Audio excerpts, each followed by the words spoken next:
Hello learners, welcome to our channel. आज की class में हम कुछ PYQs सॉल्व करेंगे।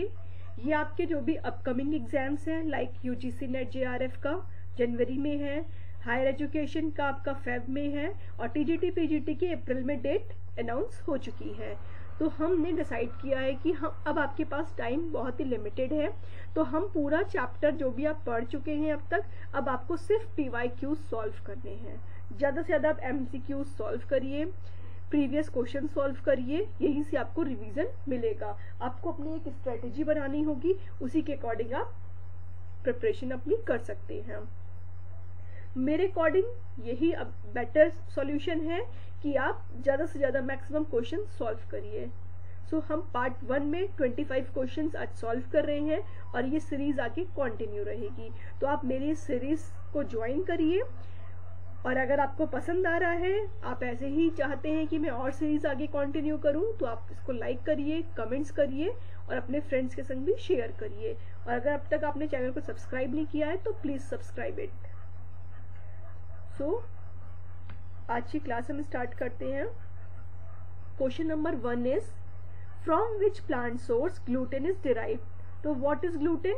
हमको पता है कि ग्लूटेन एक व्हीट प्रोटीन है। तो ग्लूटेन हमें किससे मिलती है? व्हीट से मिलती है। हम बहुत ही जल्दी इस प्रैक्टिस को सॉल्व करेंगे, बहुत टाइम वेस्ट नहीं करेंगे, जहां पे नीड होगी वहीं पे हम एक्सप्लेनेशन करेंगे। तो आपको पता है ग्लूटेन व्हीट प्रोटीन में मिलता है, तो आंसर डी इज करेक्ट। ये क्वेश्चन पेपर आपका हिंदी इंग्लिश दोनों में ही हमने रखा है, ताकि जो बच्चे इंग्लिश में कंफर्टेबल है वो इंग्लिश में सॉल्व करें, जो हिंदी में कंफर्टेबल है वो हिंदी में सॉल्व करें। So answer number D is correct. आपके पास भी टाइम है, पहले आप अपना कॉपी पेन लेकर बैठिए, आप अपने खुद से आंसर लिखिए, लास्ट में आप इसको मैच करिए।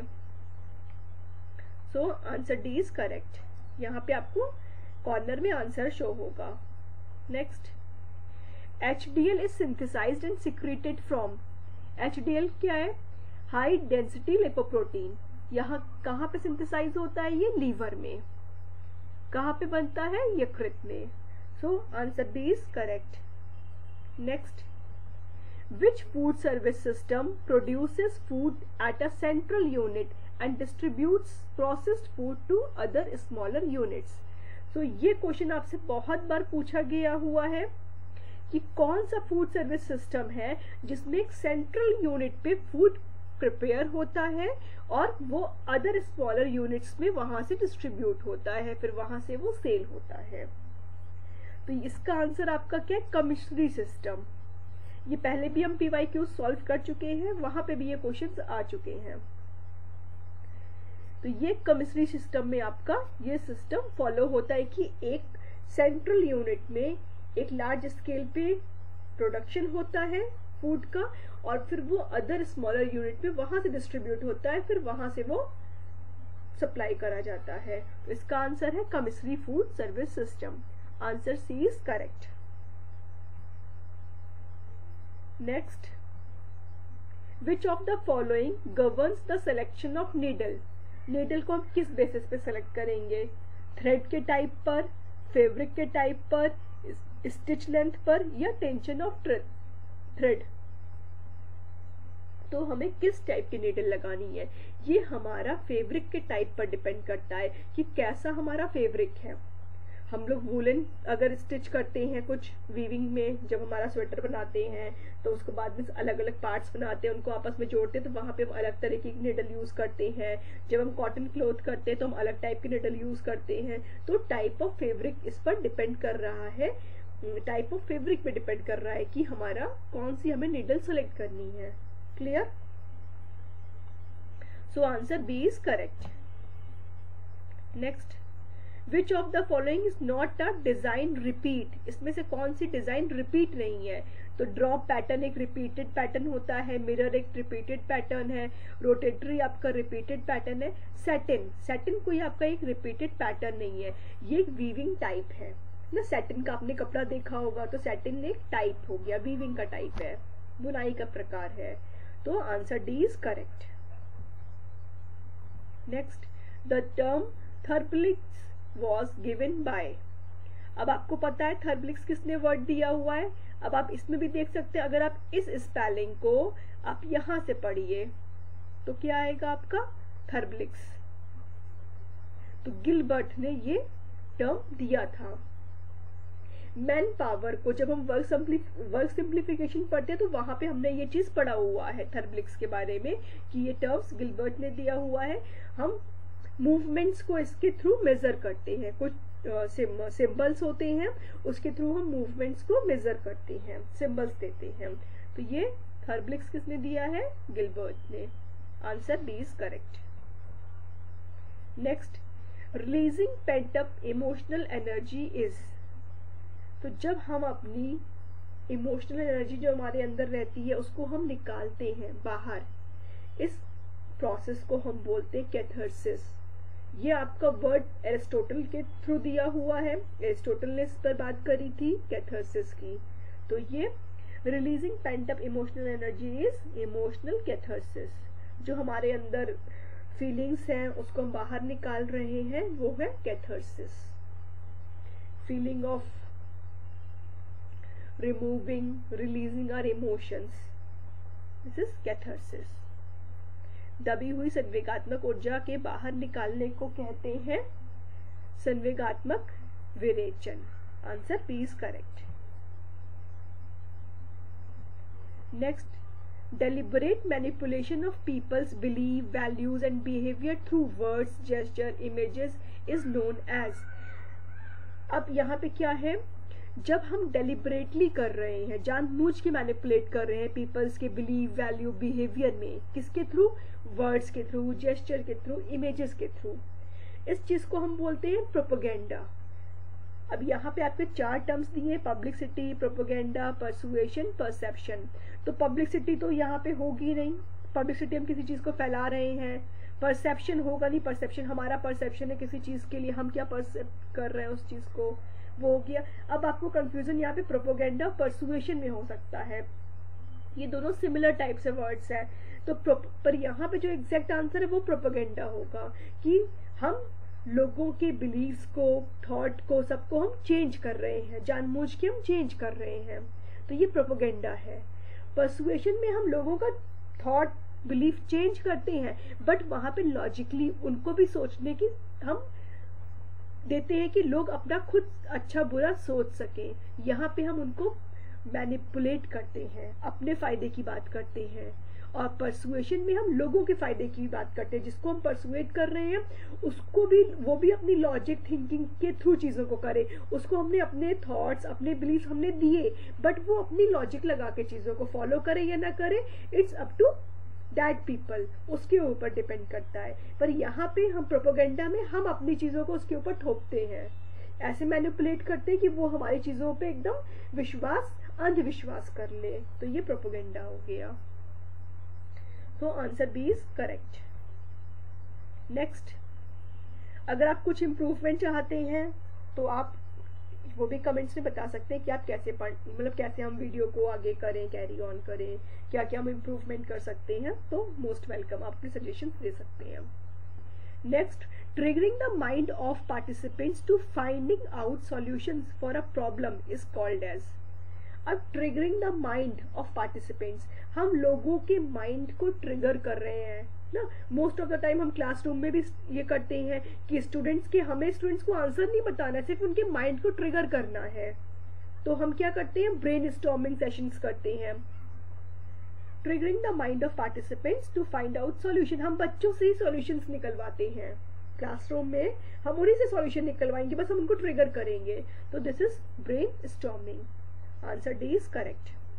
Next, chi-square test is used, तो ये स्टैटिस्टिक्स का क्वेश्चन आ गया। When there are only 2 groups are for comparison, तो जब 2 ग्रुप का हम कंपेयर करते हैं तो हम टी टेस्ट लगाते हैं। व्हेन देयर आर 3 और मोर ग्रुप्स फॉर कंपैरिजन, जब आपके 2 से ज्यादा ग्रुप्स हो जाते हैं तो हम अनोवा लगाते हैं। जब 2 ग्रुप को कंपेयर कर रहे हैं तो हम टी टेस्ट लगाते हैं। जब मोर देन आपके 2 ग्रुप्स हो जाते हैं तो हम वहां पे अनोवा लगाते हैं। And when the data is in frequency, जब डेटा हमारा फ्रीक्वेंसी में होता है तब हम chi-square टेस्ट को फॉलो करते हैं। 'So' answer B is correct. Next, अगर आप कुछ इम्प्रूवमेंट चाहते हैं तो आप वो भी कमेंट्स में बता सकते हैं कि आप कैसे मतलब कैसे हम वीडियो को आगे करें, कैरी ऑन करें, क्या क्या हम इम्प्रूवमेंट कर सकते हैं, तो मोस्ट वेलकम, आप अपने सजेशंस दे सकते हैं। Next, which of the following foods are produced by involving lactic acid fermentation. Lactic acid fermentation में आपका क्या यूज होता है? लैक्टिक एसिड है तो आपका मिल्क और मिल्क प्रोडक्ट होगा, तो yoghurt and cheese. B and C, answer B is correct.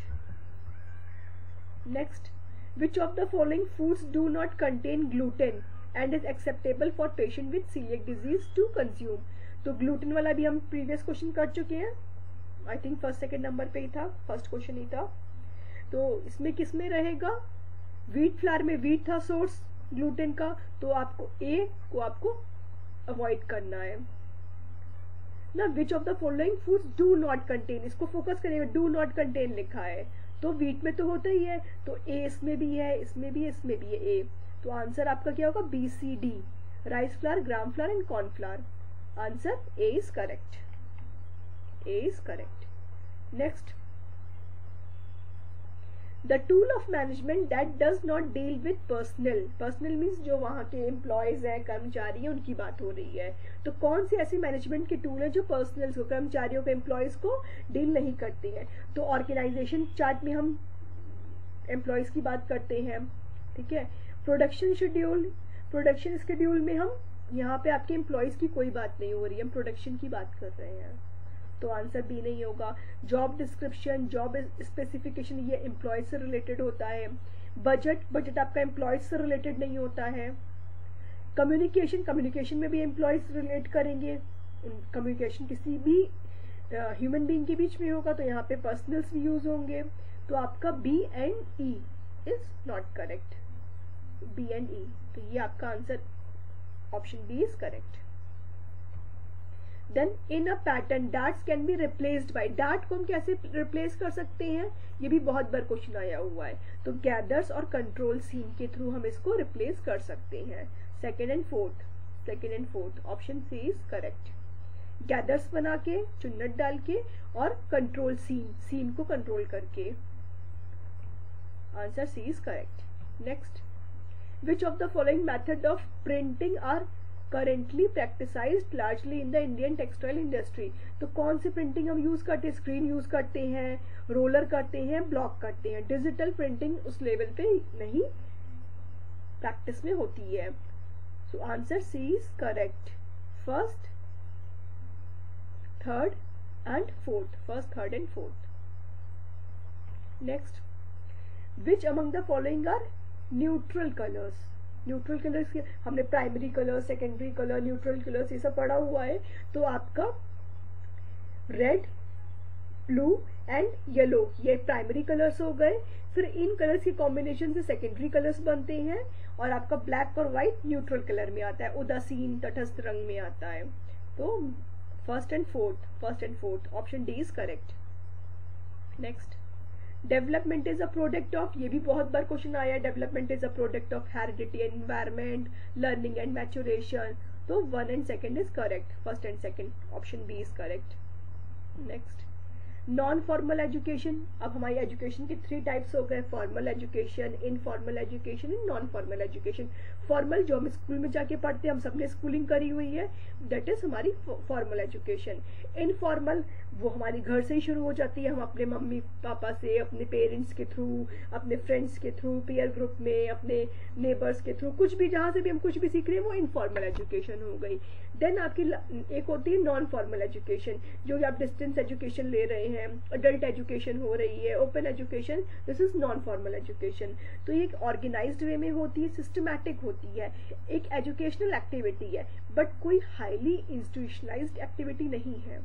तो first, second and fourth is correct, first, second and fourth, A is correct.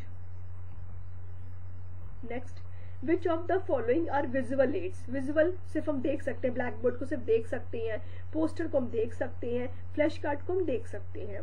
First, second and fourth, first, second and fourth, B is correct. Next, the most appropriate statistical test for analysing qualitative data. अब यहाँ पे देखिए ध्यान से लिखना पड़ेगा, qualitative लिखा है, क्वांटिटेटिव नहीं लिखा है। तो जब हमारा क्वालिटेटिव होता है तो हम नॉन पैरामेट्रिक टेस्ट यूज करते हैं, और हमारा जब क्वांटिटेटिव डेटा हम कर रहे हैं तो हम पैरामेट्रिक टेस्ट यूज करते हैं। तो यहाँ पे क्वालिटेटिव है, तो क्वालिटेटिव में आपको क्या देखना है,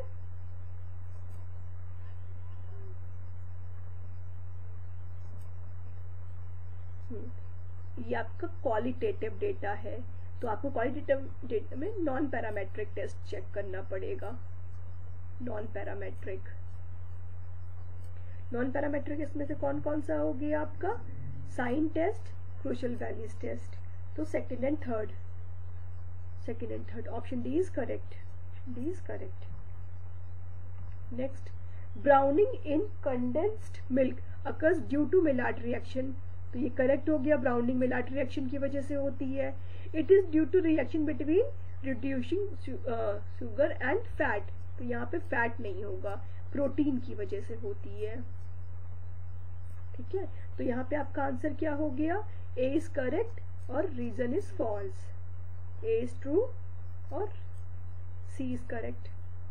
next, energy requirement during lactation is higher than during pregnancy. तो एनर्जी की रिक्वायरमेंट बढ़ जाती है लैक्टेशन में as compared to pregnancy. As the turnover iron is greater during lactation because of milk secretion. तो मिल्क सिक्रेशन की वजह से कैल्शियम की रिक्वायरमेंट बढ़ती है, ना कि आयरन की। कैल्शियम की रिक्वायरमेंट बढ़ रही है, तो ये गलत हो गया। तो again A is true and R is false. तो option C is correct. Next, large food service institution use formal competitive bid buying. Correct, वो एक कॉम्पिटिटिव बिड बाइंग करते हैं। ठीक है, here the purchaser goes to wholesale market and bids the price. अब जब कोई लार्ज फूड सर्विस इंस्टीट्यूशन है, कोई लार्ज स्केल पे कोई इंस्टीट्यूशन चल रहा है, वो मार्केट में नहीं जाके बिड बाइंग करते हैं, वो एक अपना एडवर्टाइजमेंट निकालते हैं, प्रॉपर वे में होता है। मार्केट में जाके वो नहीं कर रहे हैं। ठीक है, तो ये A is true, R is false, C is correct.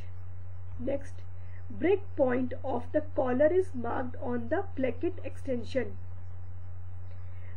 तो जो कॉलर का ब्रेक पॉइंट होता है वो प्लेकेट के एक्सटेंशन पर होता है। This is correct. Roll line turns back from the centre front line. Roll line from the centre front line से नहीं होती है, from the top of the collar. ठीक है, तो ये आपका ये गलत है। इसको मैं देख लेते हैं एक बार। तो अगेन आपका A is correct and R is false. इसको थोड़ा एक्सप्लेन कर लेते हैं। ये देखिए, ये आपका ब्रेक पॉइंट कहाँ पे, जहाँ पे प्लेकेट आपका है। तो ये आपको समझ में आ गया होगा।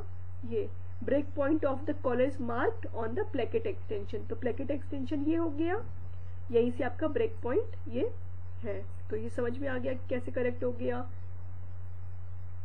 अब कह रहा है roll line turns back from the centre front line. तो सेंटर फ्रंट लाइन से तो रोल लाइन कौन सी है? जहां से आपका कॉलर ये रोल हो रहा है, ये रोल लाइन है। तो ये कहां से स्टार्ट होती है? यहां से, स्टैंड अप कॉलर से, यहां से स्टार्ट होती है ये। यही से तो आप कॉलर जब आप फोल्ड करते हो तो कॉलर तो यहीं से फोल्ड होता है ना पहले, तो इसलिए आपका रीजन फॉल्स है।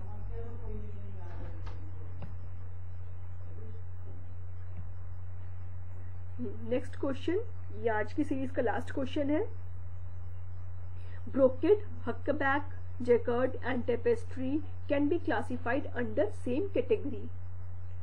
All can be made on the jacquard loom. तो ये अलग अलग कैटेगरी के हैं, ये भी आपका रॉन्ग है, और सब आपके जैकार्ड लूम पर नहीं बनते हैं। इसका हम रीजन देख लेते हैं। तो आपका आंसर ए हो गया, बोथ आर फॉल्स। अब हम इसको रीजन देख लेते हैं। आपने वीव का क्लासिफिकेशन पढ़ा होगा, दो टाइप की होती है, एक सिंपल और एक फैंसी वीव। तो plain weave, rib, basket, satin, satin, twill, honeycomb, huckaback. Huckaback आपकी क्या है? प्लेन वीव है, एक सिंपल वीव है, ये आपकी सिंपल वीव का टाइप है। और फैंसी वीव में क्या है? जैकार्ड वीव आपकी फैंसी वीव है।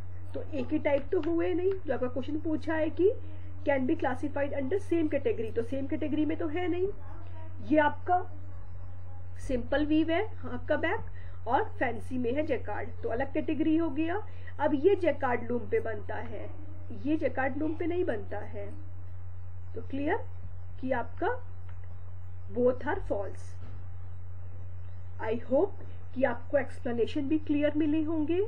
आपके जो भी फीडबैक है प्लीज आप मेरे को कमेंट सेक्शन में बताइए, और इसको लाइक करिए और कमेंट्स भी अपने दीजिए, ताकि मेरे को भी मोटिवेशन इससे मिलता है कि हाँ ठीक है, आपको भी कुछ समझ में आ रहा है तो हम आगे आगे कंटिन्यू करेंगे इस सीरीज को। सो यहाँ पे इस सीरीज का हमारा फर्स्ट पार्ट कंप्लीट होता है। अब अपने स्टार्टिंग कर दीजिए तैयारी बिल्कुल ही जोरों शोरों से। Wish you all the best, good luck, मिलते हैं नेक्स्ट पार्ट में।